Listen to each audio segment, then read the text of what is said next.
Euh, Merci Zakaria. Je pense que c'est Marie-Claude qui va prendre le relais. D'accord, ok. Oui, bonjour. Donc, merci à Hicham et Mansour, merci à Zakaria pour vos interventions vraiment très pertinentes. Donc, on a un certain nombre de questions qui ont été posées durant la séance.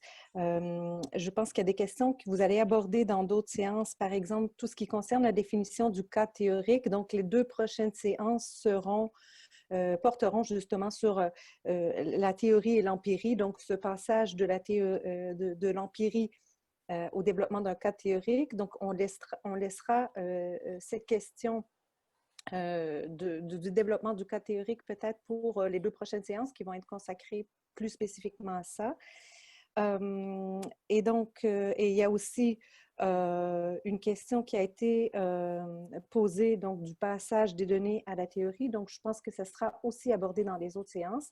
Première question, peut-être pour revenir sur la partie méthodologie présentée par Hicham. Donc, est-ce que tu pourrais revenir, Hicham, sur la question de l'inférence, les trois types? Et aussi, il y avait une question en quoi l'inférence, mais je pense que tu y as répondu dans ta présentation, mais en quoi l'inférence diffère de l'inspiration. Donc, si tu pouvais revenir un peu sur cette question d'inférence, les trois types et en quoi cela diffère de l'inspiration. Euh, oui, je ne sais pas ce que la participante entend par inspiration. Est-ce que ça renvoie à la notion d'intuition, par exemple? Parce que l'inférence a une définition très précise. C'est comment on passe des données empiriques collectées aux conclusions à l'aide de questions de recherche, de concepts bien définis et de cadres théoriques. Donc, c'est ça l'inférence. C'est-à-dire quand je pars d'un certain nombre de données collectées sur un objet défini pour arriver à des conclusions. C'est ça l'inférence. L'inférence descriptive, c'est quand on décrit les caractéristiques fondamentales d'un fait social donné.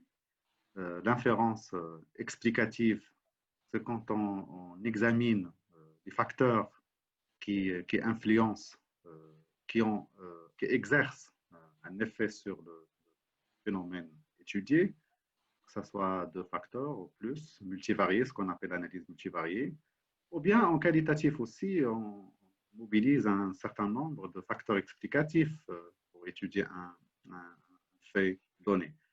L'interprétation, comme j'ai expliqué tout à l'heure, il y a plusieurs niveaux d'interprétation.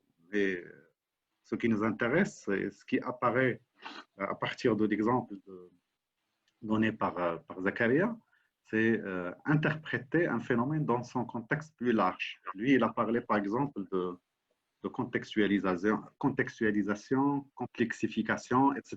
Ce sont des exemples d'inférence interprétative.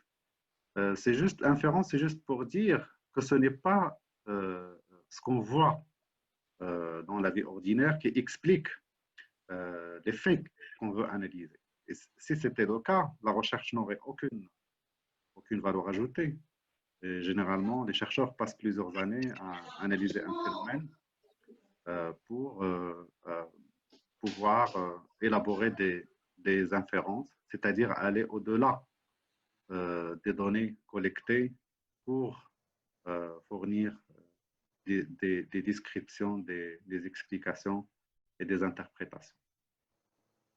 S'agissant de l'inspiration, c'est très loin de la définition de l'inférence, mais si on veut explorer justement un domaine de recherche en lisant des travaux réalisés par d'autres chercheurs, en regardant d'autres matériaux qui portent sur l'objet de la recherche, on peut bien sûr avoir des inspirations. On peut être inspiré par un auteur, par un livre, par un article, par n'importe quel type de matériaux pour voir quelque chose qu'on n'a pas vu avant.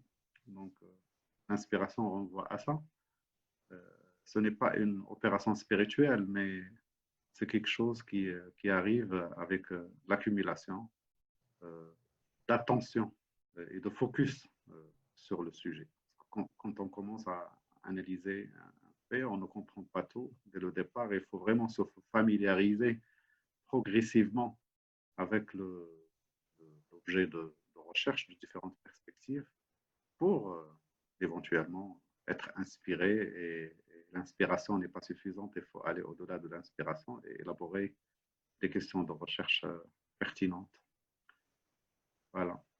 Je ne sais pas si Zakaria a quelque chose à ajouter par rapport à cette question. Moi, je dirais juste pour faire vraiment des inférences pertinentes, peut-être il faut bien être inspiré aussi. Oui, oui, pourquoi pas. Indeed. Merci. Donc, une autre question qui s'adresse, bon, qui concernait plus la présentation méthodologie, mais qui peut être répondue soit par un, soit par l'autre. Est-ce que la réduction des facteurs explicatifs risque pas à terme d'avoir pour conséquence de réduire aussi la complexité de la réalité qu'on est en train d'étudier? Oui, l'opération de recherche est fondamentalement une réduction de la réalité. Il n'y a pas une seule recherche, même pendant toute une vie d'un chercheur, qui peut absorber toute la complexité du réel. Et ça renvoie à la notion de parcimonie. Et ça existe dans je sais que dans toutes les sciences, je sais qu'il y a beaucoup d'économistes entre nous. Le fameux principe de Ceteris paribus, toutes choses égales par ailleurs.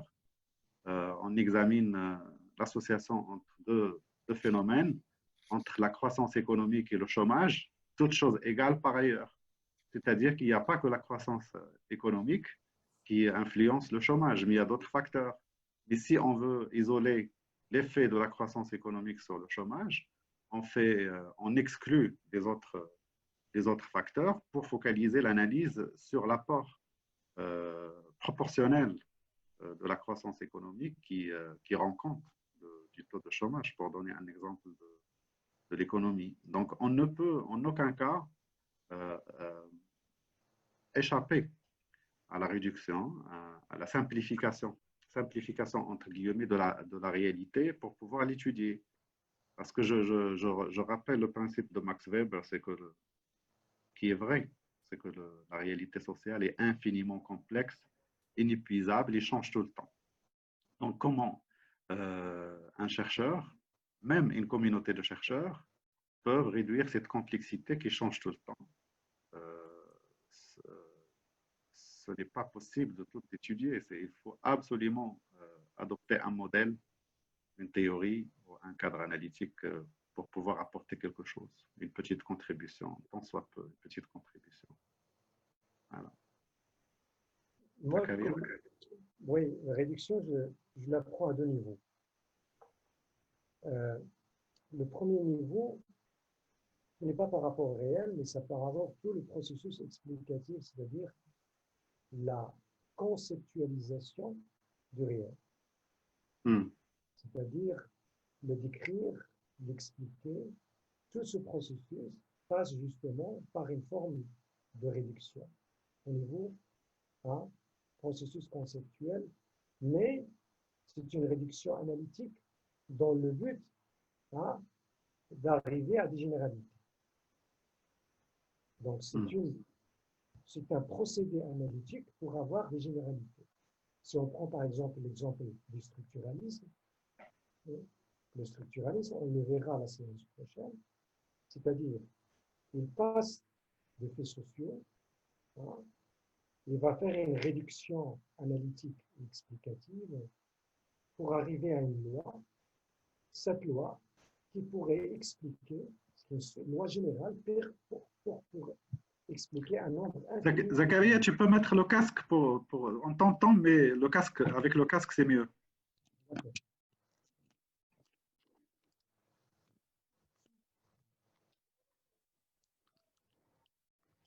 Comme je disais, avec l'exemple du structuralisme, c'est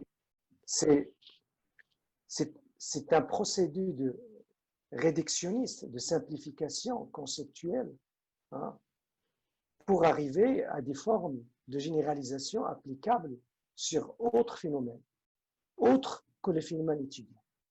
Donc, il faut pas prendre la simplification explicative comme une étape finale, mais comme un procédé, un processus pour arriver à des généralisations. Il y a une autre forme de réductionnisme, c'est de réduire la réalité. C'est-à-dire, dans notre étude, on réduit la réalité. Oui, si on veut, c'est-à-dire parfois la réduction elle est importante. C'est-à-dire c'est comme si on zoome sur un fait social pour avoir une vision beaucoup plus proche, beaucoup plus détaillée de ce phénomène. Donc, pour cela, on est obligé de ne pas zoomer ailleurs, de ne pas regarder d'autres réalités. C'est la première étape de description. C'est-à-dire on doit réduire, l'analyse à un phénomène particulier in situ. Mais plus tard, comme pour la généralisation conceptuelle, il faut essayer aussi, au niveau de l'explication, de relier ce phénomène social spécifique à d'autres phénomènes sociaux, contingents, auxquels il s'imbrique. Et donc, la première étape de description, qui peut s'avérer réductionniste, en quelque sorte, elle doit être complétée par d'autres descriptions pour avoir une explication qui prétenderait à la généralisation plus tard. Et c'est pourquoi j'ai insisté sur le phénomène social total, c'est-à-dire le phénomène sur lequel on zoome, on doit plus tard, au niveau de l'explication, essayer de le relier aux autres phénomènes. Mais cela dit, on ne peut pas, c'est-à-dire on va approcher même le phénomène avec ses interactions avec les autres phénomènes dans lesquels il s'insère. Cela dit, on ne peut pas avoir une vision totale de la réalité. Absolument pas. Même en étant plusieurs chercheurs à la fois sur le terrain. Mais la prétention théorique de la généralisation, c'est ça ce qui nous permet de ne pas être réductionniste. Et c'est ça le propos de la semaine prochaine. Oui, Zakaria me rappelle deux points. C'est qu'il ne faut pas prendre la réduction dans le sens ordinaire, c'est-à-dire réduire, ce n'est pas ça. C'est surtout une certaine économie de la réalité que font toutes les sciences.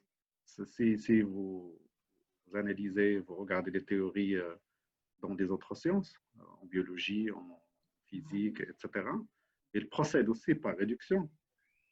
Tous les exemples de théories connues qui sont devenues même populaires et au-delà de la communauté scientifique, comme la théorie de la relativité, etc., elles procèdent par réduction de phénomènes infiniment complexes. Deux, c'est qu'il y a un rapport étroit entre les trois types d'inférences, descriptive, explicative et interprétative. Dans un mémoire de licence, ou éventuellement du master, on peut accepter un travail qui fait une très bonne description, une élaboration d'une typologie, etc. Mais dans une thèse, il faut absolument que la thèse apporte une valeur ajoutée, c'est-à-dire qui nous explique un peu quels sont les facteurs qui influencent l'objet étudié et voir une interprétation. Donc, ce ne sont pas des choix mutuellement exclusifs. C'est-à-dire ce sont des étapes, comme le disait Zakaria tout à l'heure. Voilà. Merci. Donc, on a une série de questions qui revient aussi sur toute cette question de la conceptualisation, de la théorisation. Je pense que vous allez l'aborder la semaine prochaine, mais plusieurs se demandaient comment on choisit les concepts à mobiliser, comment on choisit les concepts à utiliser. Est-ce qu'il n'y aurait pas aussi des précautions de méthode à prendre quant à l'utilisation des concepts? Mais je pense que ce sujet-là va être abordé dans les 2 prochaines séances. Mais si vous avez envie de dire quelque chose en lien avec vos présentations pour l'instant. Zakaria, tu veux commencer? Oui. Les concepts émergent de façon presque logique de topics et de la question de recherche qu'on a élaboré et qu'on a revu à travers notre revue de littérature. Par exemple, sur la question, par exemple, le topic, c'est quelqu'un qui veut travailler, par exemple, sur les rapports de domination, c'est-à-dire, je dirais, par exemple, l'accès au travail des immigrants subsahariens irréguliers au Maroc, et qui veut faire une étude différentielle entre hommes et femmes. Donc il y a plusieurs concepts qui déjà émergent à partir de cette question de recherche, qui sont le concept de la mobilité, qui sont le concept de genre, qui sont les rapports, c'est-à-dire d'altérité. Donc tout ça, c'est un ensemble de concepts qui émergent et qu'on doit avoir en tête. Mais ces concepts, une fois qu'ils sortent, qu'ils émergent dans notre question de recherche, on doit faire notre revue de littérature. Et à la lumière de notre revue de littérature critique et approfondie, on revient faire ces concepts pour les élaborer, les affiner et pour en ajouter d'autres, pour voir avec une étude comparative ce que les autres ont fait au Mexique, au Brésil, en Espagne, en Tunisie, au Maroc même, et voir quels sont les concepts qu'ils ont mobilisés, les concepts que j'ai. Je fais dialoguer les concepts ensemble et à partir de là, je vais arrêter certains concepts, sans pour autant dire que ce sont des concepts déjà arrêtés, mais il faut les avoir comme framework au début, mais qu'il faut toujours, dans un dialogue, c'est une circularité du travail, à travers la méthodologie développée, à travers la collecte de données, à travers les données qui commencent à s'élaborer, on va aussi revenir vers nos concepts pour les interroger de nouveau et pour voir si ces concepts encore restent pertinents, interpellent la réalité que nous venons d'observer ou non, ou il faut revoir d'autres concepts à la lumière de ces données. Donc, c'est un process qui n'est jamais établi d'emblée. Il faut toujours revenir aux étapes antérieures pour questionner les concepts qu'on avait établis. Oui, j'ajouterais que en faisant un travail de recherche, si on veut se mettre dans la perspective d'ajouter quelque chose de nouveau, ne serait-ce que proportionnellement aux moyens disponibles aux chercheurs, on doit d'abord se familiariser avec les manières de faire qui sont courantes dans un domaine de recherche. Si vous vous rappelez, la dernière fois, j'ai évoqué la notion de jeu de langage de Wittgenstein, c'est que chaque communauté de chercheurs a son propre langage, son propre jargon, ses propres concepts, ses théories, etc. Et donc, il faut apprendre à penser comme pensent les chercheurs relevant de votre domaine de recherche avant de penser à ajouter votre petite contribution. Et la théorisation, justement, commence par il y a deux piliers, c'est-à-dire pour pouvoir élaborer un modèle ou une théorie, c'est très ambitieux quand même.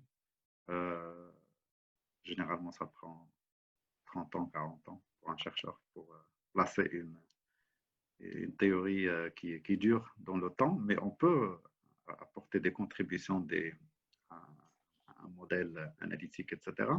Ces deux piliers, la théorisation a deux piliers, c'est se familiariser avec la manière de raisonner qui caractérise un domaine à travers les lectures de textes, apprendre à penser en fréquentant les pensées originales, et deux, en explorant des terrains nouveaux, en ayant à l'esprit ces théories et concepts, non pour les projeter sur ces terrains nouveaux, mais pour les utiliser comme des opérateurs heuristiques, c'est-à-dire que dire qu'est-ce que cette théorie, ce concept me permet de voir que je ne vois pas quand j'utilise un autre concept. Et c'est une expérience mentale que vous pouvez faire. Par exemple, quand on parle de notion de capital, tout court, ça me permet d'observer que le capital matériel. Et quand j'ajoute l'adjectif capital culturel, là, je dois chercher d'autres données empiriques, autres que le capital matériel, pour pouvoir comprendre quel est comment dire, le poids du capital culturel chez un participant ou une participante à la recherche. Donc, le concept, l'élaboration de concepts pour théoriser, pour expliquer, pour décrire, interpréter un phénomène n'est pas une opération purement intellectuelle, car il a des implications sur ce qu'on regarde.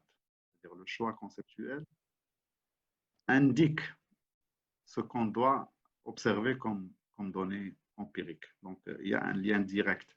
Et donc, on peut apprendre à voir la réalité de manière différente et partant d'apprendre à théoriser. C'est l'objectif et c'est l'ambition de tous les chercheurs. En faisant cet exercice, au lieu de choisir définitivement une seule dimension d'un concept, on peut commencer par cette expérience. Quand on change de définition, qu'est-ce qui change dans la réalité? Et il y a différents exemples dans la littérature. Si vous examinez par exemple le concept d'exploitation, à chaque fois que vous adoptez une définition différente, vous voyez d'autres types d'exploitation qui n'étaient pas visibles dans la première définition. Voilà. Merci. Je vais combiner deux questions qui ont attrait plus à la pratique ethnographique. En fait, une des questions concernait l'immersion. Particulièrement l'immersion lorsqu'on l'accès à certains terrains est difficile. Donc, qu'est-ce que ça implique l'immersion quand justement l'accès au terrain est particulièrement difficile? Donc, comment on peut arriver justement à cette immersion? Donc, Zakaria, tu as donné plusieurs pistes, notamment toute la question du lien de confiance. Donc, peut-être revenir sur cette perspective de l'immersion et ce que ça implique. Et aussi, une autre question en lien avec la pratique de l'ethnographie. Et donc, c'est une question qui est revenue souvent. Comment on peut maintenir une certaine objectivité? Donc, tu as parlé de deux formes d'objectivité. Et comment on peut avoir une certaine distance, particulièrement lorsque l'on étudie un groupe auquel on appartient. Donc, quand on est en train de faire, par exemple, une des questions référées à si on est en train de travailler avec des enseignants et qu'on est nous-mêmes enseignants, alors comment on arrive à maintenir une certaine distance, à garder une certaine objectivité? Et donc, voilà, ces deux questions, objectivité, distance et la question de l'immersion. OK. Merci. Pour la question d'immersion, qui est aussi une question d'accès, bien sûr, problème d'accès. C'est une question de sensibilité avant tout. Dans le sens où, si on veut étudier un groupe bien défini sur un sujet qui s'avère assez sensible, il faut approcher ce groupe avec une sensibilité. C'est-à-dire, déjà, il ne faut pas les approcher avec une perspective de rapace. C'est-à-dire quelqu'un qui veut collecter des données et puis partir. Il faut que les gens s'assurent qu'on est là pour passer un moment avec eux et pour étudier un phénomène qui les concerne aussi. Et c'est ça aussi qui est très, très important.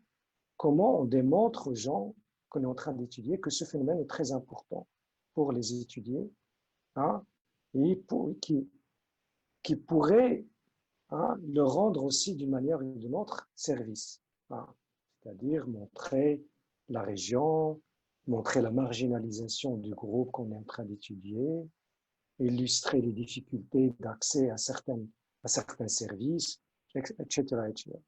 Donc, c'est question, comme je le dis, de perspective et de sensibilité.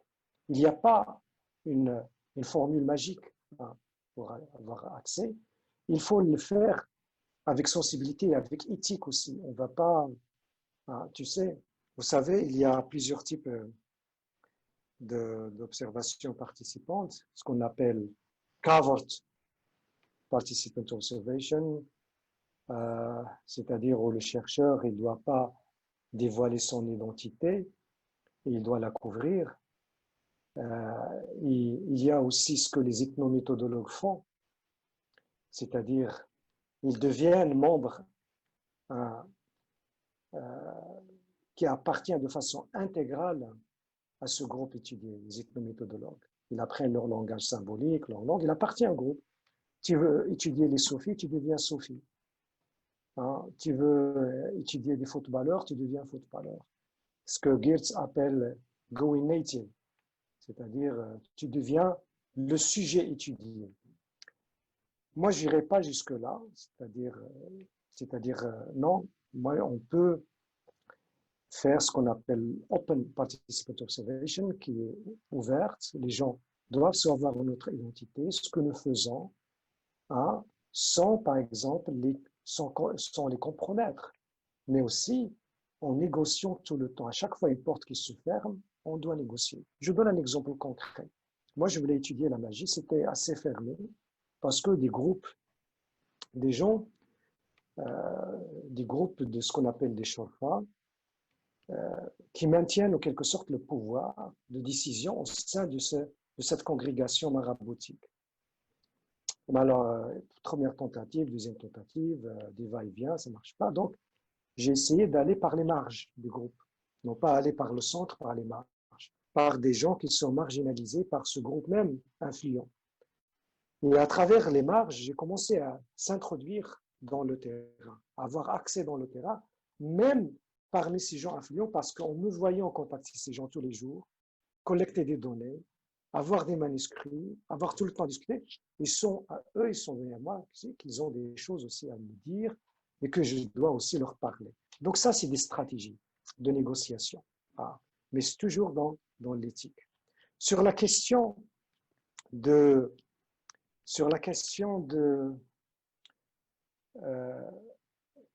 quand on est, ça pose la même chose, c'est la même question presque, c'est-à-dire quand on est le sujet étudié. Donc, c'est-à-dire quelqu'un qui veut travailler sur les enseignants, il est lui-même enseignant. Comment faire la distanciation? Ça, c'est un travail assez délicat, mais qui n'est pas impossible. Distanciation, ça peut être une distanciation méthodologique, pas seulement physique. Une distanciation méthodologique, c'est-à-dire une distanciation méthodologique critique qui me permet d'avoir une distance par rapport à cet objet qu'on étudie. C'est-à-dire avoir la distance suffisante pour voir les pratiques qui se déploient devant nous, tout en étant partie intégrante de ce groupe. C'est aussi ce que fait un médecin qui devient sociologue, qui veut étudier la médecine. Parfois, ça crée des problèmes. Supposons, par exemple, un enseignant qui veut étudier l'incompétence des enseignants. Ça, c'est un problème majeur. Et donc, ou qui veut étudier, par exemple, la violence au sein, ou l'harcèlement sexuel. Ça devient aussi un sujet assez sensible. C'est pas impossible, mais on doit le prendre avec courage, mais aussi avec certaines délicatesses, mais sans jugement de valeur, en se débarrassant aussi de nos a priori, de nos jugements, etc., pour pouvoir étudier. Tout en sachant que ce travail ne va pas plaire tout le monde. Mais l'essentiel, quand le travail est bien fait, est bien argumenté, est bien documenté, c'est ça l'essentiel. Il ne va pas plaire à beaucoup de gens parce que ce sont ces gens qui vont être concernés, ou sont-ils concernés, mais quand le travail est bien fait, bien documenté, c'est ça le plus important. J'ajoute rapidement que ce genre de questions n'est pas souvent soulevé par les chercheurs. Les chercheurs, en général, sont des praticiens qui n'ont pas toujours le temps ou l'envie de se poser ce type de questions. Cependant, il y a toute une littérature qui traite ce genre de questions. C'est la philosophie des sciences sociales. Et si vous voulez lire un peu, il faut vraiment s'y intéresser pour pouvoir voir comment les différentes traditions théoriques traitent la question de l'objectivité, la question de la neutralité, de la distance, de la réflexivité. Il y a différentes écoles. Je pense que Zaccaria a bien synthétisé la notion de réflexivité, c'est-à-dire qu'il n'est en aucun cas possible de produire une recherche totalement objective. Ce qu'il faut visée, c'est surtout prendre conscience des limites de l'objectivité, des biais personnels, sociaux, politiques, etc., et d'essayer de les neutraliser dans une perspective de conduite de recherche réfléchie et réflexive, et de jeter de la lumière sur les facteurs qui empêchent de conduire une recherche, disons, non biaisée. Pas objectif, parce qu'objectif, c'est un gros concept. Voilà. Micro, Marie-Claude. Marie-Claude, tu peux activer le micro? Oui, voilà, pardon. Okay. Donc, justement, en lien avec donc, cette question de la distance et de l'objectivité, donc une question plus générale sur la réflexivité.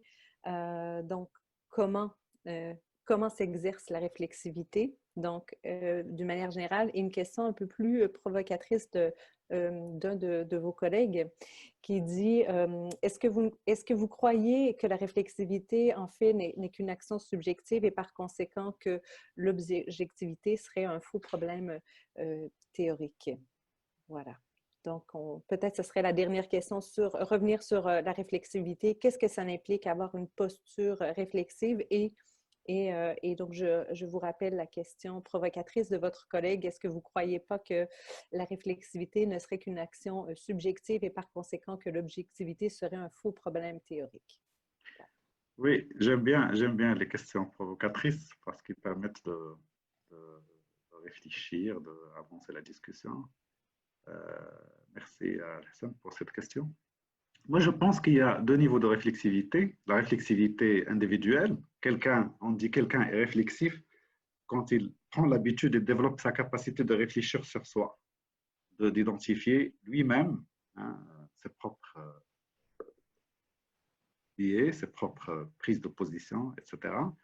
Et puis, Pierre Bourdieu parle de réflexivité collective, c'est-à-dire toute la communauté scientifique qui se met à réfléchir ensemble sur les moyens d'améliorer la pratique scientifique, en commençant par une certaine manière de faire de la recherche, une certaine manière de concevoir les questions de recherche, une certaine manière d'analyser de différents types de données.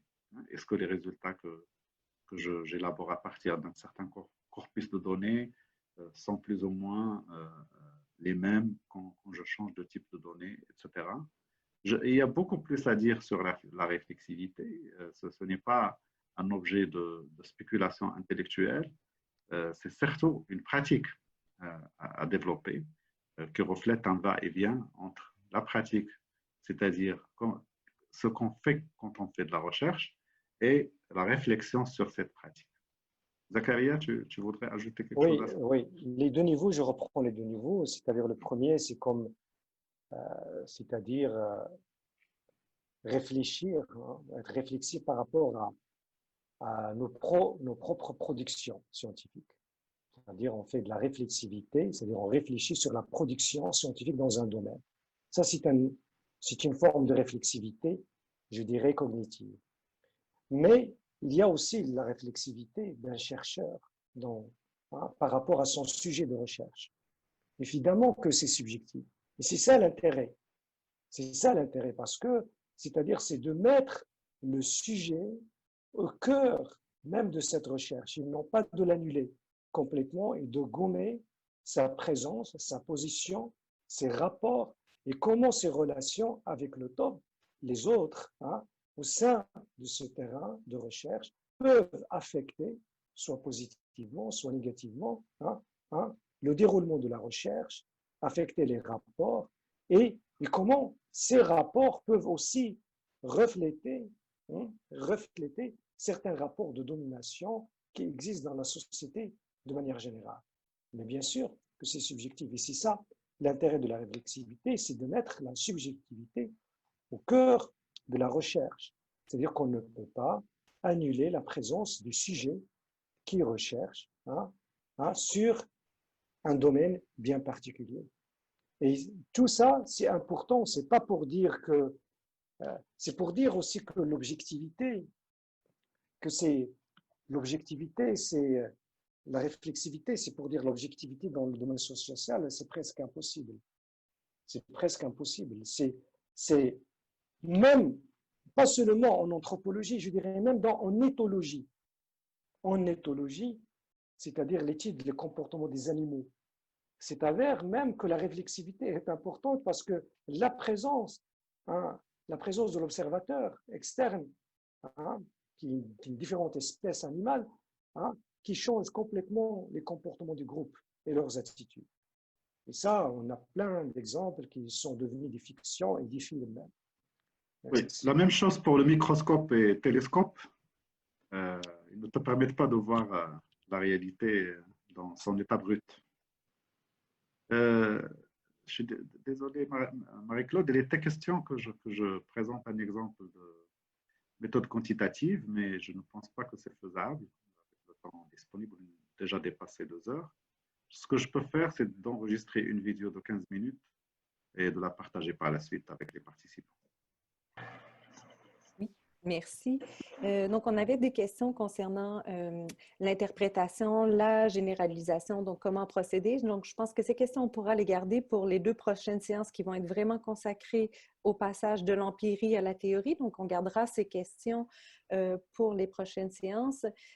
Professeur Zakaria Rani, professeur Hicham Et Mansour, merci beaucoup pour cette séance. Donc, je vous rappelle qu'en ce qui concerne les attestations de présence, de participation, pardon, elles seront délivrées à ceux et celles qui ont participé à une majorité des séances. Donc, soyez en contact avec l'IMEA. Je vous rappelle aussi que les présentations des séances, des diverses séances de ce séminaire seront disponibles sur la page Facebook de l'IMEA, sur la chaîne YouTube et sur le site de l'IMEA.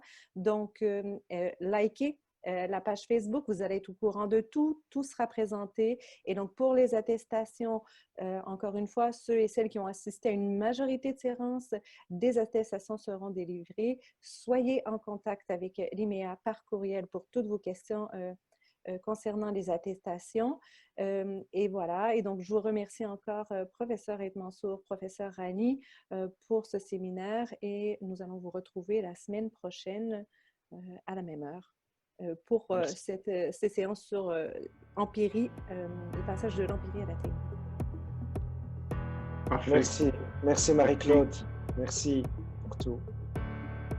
Merci, au revoir, à la semaine prochaine. À la prochaine. Ciao. Merci, au revoir. Au revoir.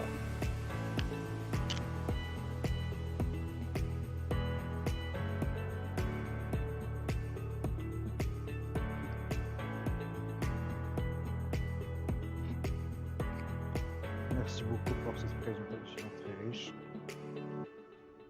Au revoir. Au revoir. Merci beaucoup, au revoir.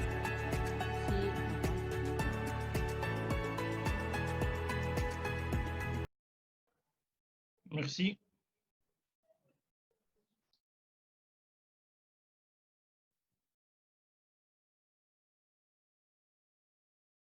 Infiniment. Merci. Merci à vous. Au revoir. Merci à vous tous. Merci. Bye bye.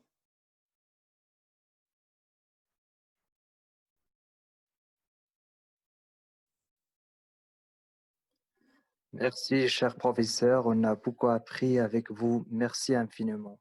On vous remercie.